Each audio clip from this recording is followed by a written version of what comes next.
तो IVR call देख के लोग थोड़ा सा उसको ट्रस्ट कर लेते हैं कि यार ये कोई साइबर क्रिमिनल थोड़े ना होगा। एक प्री रिकॉर्डेड वॉइस आ रही है कि आपका एक कुरियर कंपनी से कॉल है और 9 प्रेस कीजिए to connect to our customer care executive. आप 9 प्रेस करते हो और अपने पैरों पर कुल्हाड़ी मारते हो।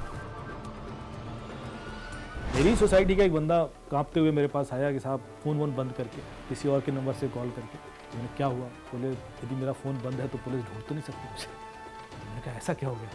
बोले मेरे खिलाफ अरेस्ट वारंट निकला हुआ। क्यों निकला हुआ? बोले सुप्रीम कोर्ट से निकला हुआ, पता नहीं क्यों निकला।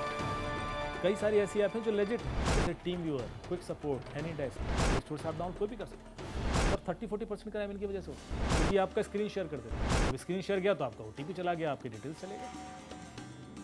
आपने कभी सुना कि किसी भी एफआईआर में, कंप्लेंट में कहा उसने कि मेरे से पहले पासवर्ड मांगा और फिर ओटीपी?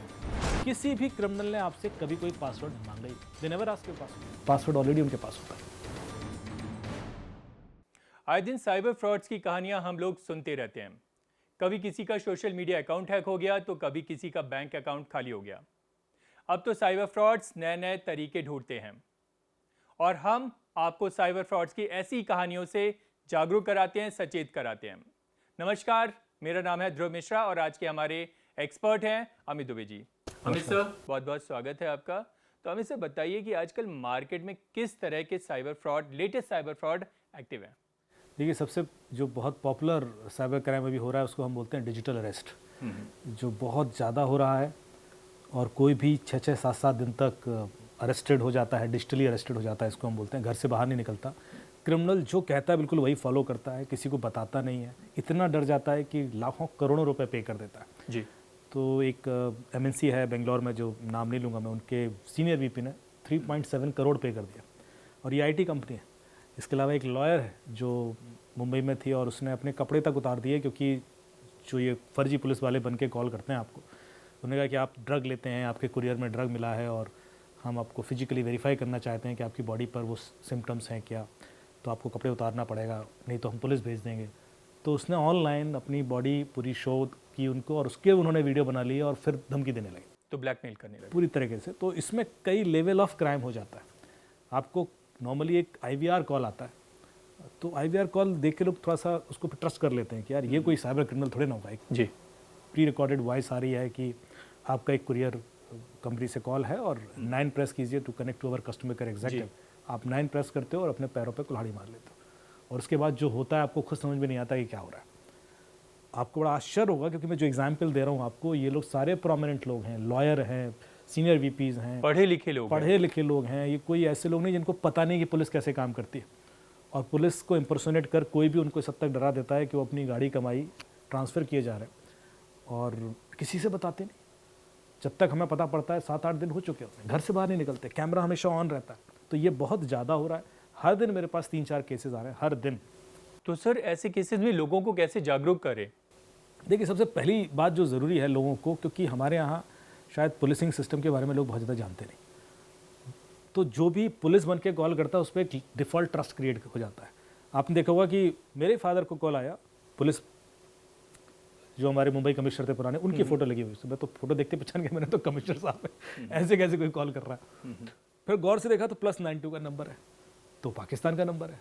तो वो इस तरह से भी कॉल कर रहे हैं इंडियन पुलिस ऑफिसर्स की, जो भी पब्लिकली अवेलेबल फोटोग्राफ्स हैं, यूज़ करके किसी को भी कॉल करके एक्सटॉर्ट करना कि आपकी मोबाइल रिकॉर्डिंग हमने की है और उसमें ऐसा कुछ पाया गया है, या आपके कुरियर कुछ फंसा हुआ है, या आपके खिलाफ कुछ इन्वेस्टिगेशन चल रहा है क्योंकि आपका सिम कार्ड किसी इलीगल कामों में इस्तेमाल हुआ है।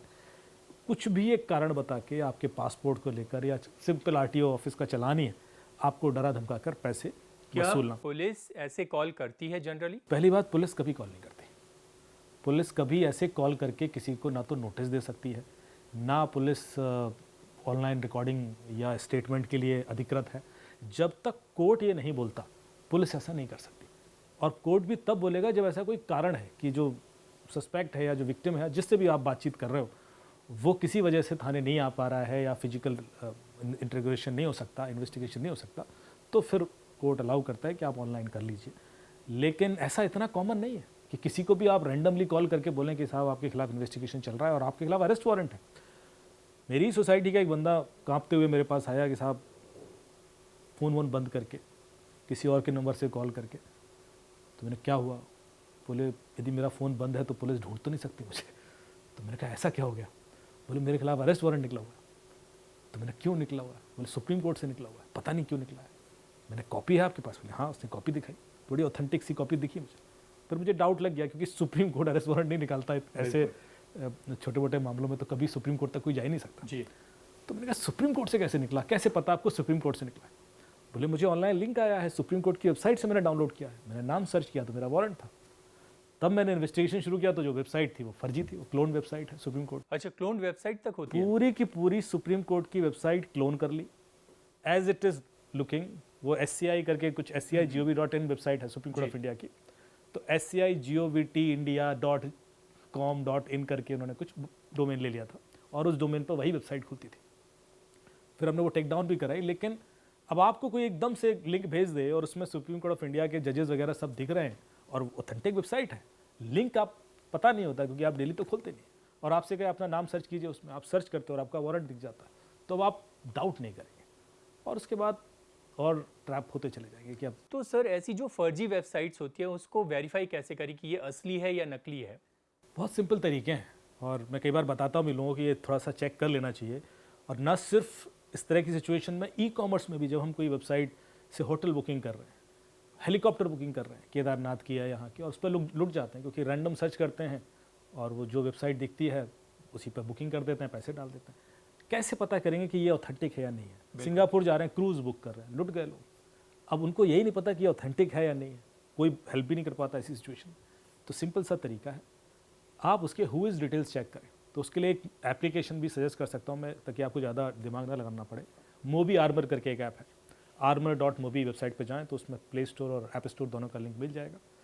ट्रस्टेड ऐप है, उस पर आप अपनी लिंक एनालिसिस कर सकते हैं। तो जब कोई भी लिंक डालेंगे तो बताएगा कि ये लिंक कब क्रिएट हुआ, कब रजिस्टर हुआ, इसका ओनर कौन है, किस एरिया में होस्टेड है, किस सर्वर में होस्टेड है। तो इस तरह की डिटेल दिखना शुरू हो जाती है। और वो ये भी बताएगा कि ये सेफ़ है या अनसेफ है, ग्रीन और रेड करके। क्योंकि यदि वो 2 हफ्ते पुराना लिंक है और वो कह रहा है सुप्रीम कोर्ट ऑफ इंडिया का है, तो वो फर्जी है, वो तुरंत उसको रेड कर देगा। या वो RTO ऑफिस का है या गवर्नमेंट डिपार्टमेंट का है, तो उसकी क्रेडिबिलिटी वैसी लो हो जाएगी। या मैरियट होटल का, या किसी भी होटल को इम्पर्सोनेट करके लोग लूट रहे हैं लोगों को, और रिसोर्ट बुक कर लेते हैं, बहुत हो रहा है। तो लिंक बेस्ड जो फ्रॉड है सारे बच जाएंगे यदि आप एक बार वो लिंक जिस पर आप आईफोन खरीद रहे हो या कोई भी एक्टिविटी कर रहे हो, स्कैन कर लें, देख लें, रेड ग्रीन देखने के बाद ही कोई कॉल लें। पत्रकार काफ़ी लुट गए, कई लोगों ने मुझे कॉल किया कि साहब हमने आईफोन खरीदा था, पेमेंट कर दिया, जबकि थोड़ा बहुत इन्वेस्टिगेशन तो जर्नलिस्ट को आता ही है, लेकिन वैसे मामलों में ब्लाइंडली ट्रस्ट करके कि भाई बहुत सस्ता फ़ोन मिल रहा था सर, पेमेंट कर दिया।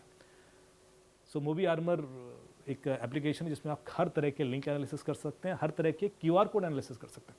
जब आप किसी को पे करें तो ये अब्यूजिव QR कोड तो नहीं है, इसके पहले कोई फ्रॉड तो नहीं हो गया इस पर, तो आप उसमें स्कैन करेंगे तो वो रेड कर देगा कि यार ये तो पहले ब्लैक लिस्टेड है, किसी ने इसमें फ्रॉड का पैसा ले रखा है, इस पर आप पैसे न डालें। तो इस तरह की छोटी छोटी चेक्स करने के टूल्स अवेलेबल हैं। मेरे ख्याल से जब तक हम ये नहीं करेंगे इस तरह के क्राइम होते रहेंगे। अच्छा सर, जैसे आपने कहा लिंक को आप जाके चेक कर सकते हैं।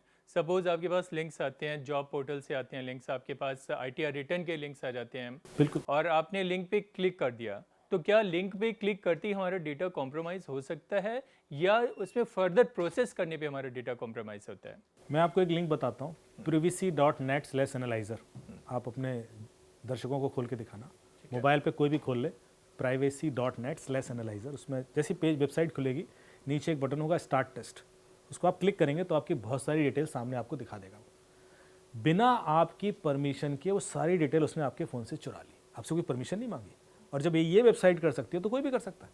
जितने लिंक आप दिन भर खोल रहे हो वो सारे वो इन्फॉर्मेशन चुरा सकते हैं। उस इन्फॉर्मेशन में क्या होता है, आपकी एग्जैक्ट लोकेशन दिखा देगा, वो कहाँ है, आपका मोबाइल कौन सा है, आईफोन है, एंड्रॉयड है, वर्जन कौन सा आईफोन है, सब बताएगा।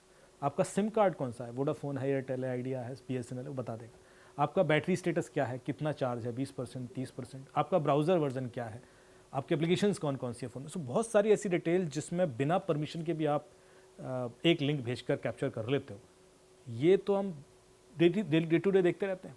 हाँ, यदि क्रिमिनल ने कोई लिंक बनाया तो वो और भी खतरनाक हो जाता है, क्योंकि वो आपका कैमरा भी ऑन करवा सकता है, वो आपकी कॉन्टैक्ट लिस्ट भी कैप्चर कर सकता है, वो आपके ब्राउज़र में कुछ इंस्टॉल भी करवा सकता है, फ़ोन हैक भी कर सकता है कि आपके ब्राउज़र से फिर चीज़ें होने लगें, गड़बड़ होने लगें। जैसे कि एक छोटा सा फीचर है जो हम लोग बहुत यूज़ करते हैं फ़ोन में, जिसको हम बोलते हैं ऑटो फिल फीचर। आप जब कोई फॉर्म भरते हैं अपने फ़ोन के अंदर, तो आपने देखा होगा कि name, email ID, Aadhaar card, bank account detail, password, सब कुछ आपके ब्राउज़र में सेव रहता है। नेक्स्ट टाइम जब आप कोई दूसरा फॉर्म भरें और आपने ए लिखा तो नीचे अमित दुबे आने लगता है, 9 लिखे तो मोबाइल नंबर आने लगता है, ताकि आपको पूरा टाइप ना करना पड़े। इस फीचर को बोलते हैं ऑटो फिल फीचर। ये सारी इन्फॉर्मेशन जो आपने कभी भी ब्राउज़र में दी होगी, ये इन क्लियर टेक्स्ट आपके ब्राउज़र में सेव्ड है। ये इन्फॉर्मेशन कोई भी एक सिंगल क्लिक पर चुरा सकता है, जिसमें आपके पासवर्ड्स भी हैं। तो जब लोग कहते हैं कि भाई मेरे संग साइबर क्राइम हुआ और मैंने गलती से ओटीपी दे दिया, आपने कभी सुना कि किसी भी एफआईआर में, कंप्लेंट में कहा उसने कि मेरे से पहले पासवर्ड मांगा और फिर ओटीपी मांगा? किसी भी क्रिमिनल ने आपसे कभी कोई पासवर्ड मांगा ही नहीं। दे नेवर आस्क योर पासवर्ड, क्योंकि यदि मैं आपसे पासवर्ड मांगूँ और वो जद्दोजहद करूँ तो 2-4-5 मिनट वेस्ट हो जाएंगे, क्योंकि वो पासवर्ड स्मॉल है, कैपिटल है, @ है कि @ है, नंबर है कि लेटर है, इसी बहस में लग जाओगे। वो आपसे कभी पासवर्ड मांगने का जोखिम नहीं लेते, पासवर्ड ऑलरेडी उनके पास होता है। इसका मतलब समझे आप कि जब आपको टारगेट किया जा रहा था, इससे पहले आप एक बार हैक हो चुके थे, उनके पास आपके डिटेल्स हैं, तभी तो वो आपसे ओटीपी मांगने की कोशिश कर रहा है। वो ऑलरेडी लॉगिन करके बैठा हुआ है आपका बैंक।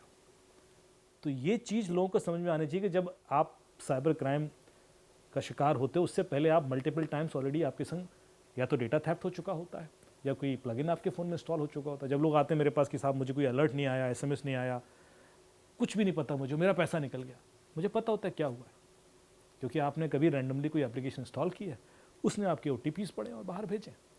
वो एप्लीकेशन जिस दिन आपने इंस्टॉल की होती है, यदि उसी दिन आपको बता दिया जाता तो आप इस क्राइम से बच जाते। कोई भी क्राइम मल्टीपल स्टेप्स में होता है। तो इनफैक्ट जो ऐप मैंने आपको बताई मोबी आर्मर, उसमें ये फीचर भी है कि आप कोई भी ऐसी मैलिशियस ऐप भी इंस्टॉल करेंगे तो आपको वार्निंग दे देता है, भले ही वो लेजिट ऐप हो। कई सारी ऐसी ऐप हैं जो लेजिट हैं, जैसे team viewer, quick support, any desk, play store से आप डाउनलोड कोई भी कर सकता है जी, पर 30-40% क्राइम इनकी वजह से होता है, क्योंकि आपका स्क्रीन शेयर कर देते हैं। अब स्क्रीन शेयर गया तो आपका OTP चला गया, आपके डिटेल्स चले गए। तो मोबी आर्मर वो भी रोक देता है, कहता है आप टीम व्यूअर भी इंस्टॉल मत करो, क्विक सपोर्ट मत करो, एनी डेस्क मत करो, क्योंकि जो सीनियर सिटीजन्स हैं या जिन लोगों को नहीं पता कि ऐप करती क्या है, उनको तो कोई अंदाज़ा नहीं है, तो ये ऐप उनको रोक देती है कि भाई ये खतरनाक है, इसकी रेटिंग बड़ी लो है। या कोई गेम है आपके फ़ोन बच्चों के संग आप शेयर करते हैं, वो रैंडमली गेम्स इंस्टॉल करते रहते हैं और आपको पता ही नहीं है कि उसने क्या ऐसा इंस्टॉल कर दिया कल के दिन आपका पैसे ही खाली हो जाए। बहुत लोगों के हुआ, मैं करीब 60-70 अभी केसेस इन्वेस्टिगेट किए पिछले 6 महीने में, जिसमें गेम की वजह से पैसा निकला और बच्चे ने इंस्टॉल किया था। तो इस तरह की जो ऐप्स हैं जो अलर्ट आपको दे दें, जैसे मोबी आर्मर, जिसमें आपको बता देगा वो कि ये गेम भी सेफ़ नहीं है। क्यों? क्योंकि आपका OTP पड़ता है, कैमरे का एक्सेस है, कॉन्टैक्ट लिस्ट का एक्सेस है। लोन ऐप्स फ्रॉड हुए जी, क्यों हुए? लोगों ने तो पैसा मांगने के लिए लोन ऐप्स इंस्टॉल किया, लेकिन उस लोन ऐप्स ने आपका कॉन्टैक्ट लिस्ट पढ़ लिया। एक बार कॉन्टैक्ट लिस्ट और फोटोग्राफ्स उसके पास गए, आपकी फ़ोटो के एक्सेस दे दिया आपने और कॉन्टैक्ट लिस्ट का, वो आपकी फ़ोटोज़ का मिसयूज़ कर, नेकेड पिक्चर्स बनाकर आपके वाइफ, आपके बच्चे और आप ही के कॉन्टैक्ट लिस्ट को भेजने लगा। अब आदमी घबरा जाता है कि यार ये क्या हो रहा है, और भद्दी बात है, इस हद तक घबरा जाते हैं लोग कि लोग सुसाइड कर लेते हैं। भोपाल में एक पूरी की पूरी फैमिली ने सुसाइड कर लिया, 5 उनके दोनों हस्बैंड वाइफ और 3 बच्चों, सब पाँचों के पाँचों सिर्फ लोन ऐप्स की वजह से। आप गूगल कीजिए, आपको न्यूज़ मिलेगा। इस हद तक लोग टेरराइज हो जाते हैं जस्ट बिकॉज उन्होंने गलती से एक ऐप इंस्टॉल कर ली। तो कंसिक्वेंसेस बड़े खतरनाक हैं, और इसलिए मैं बार बार ये बताने की कोशिश कर रहा हूँ कि कोई भी ऐप इंस्टॉल करने से पहले 50 बार सोचें, उसको वेरीफाई करें, देख लें, unless until you are sure कि आपके काम की है, रैंडमली ऐप इंस्टॉल ना करें।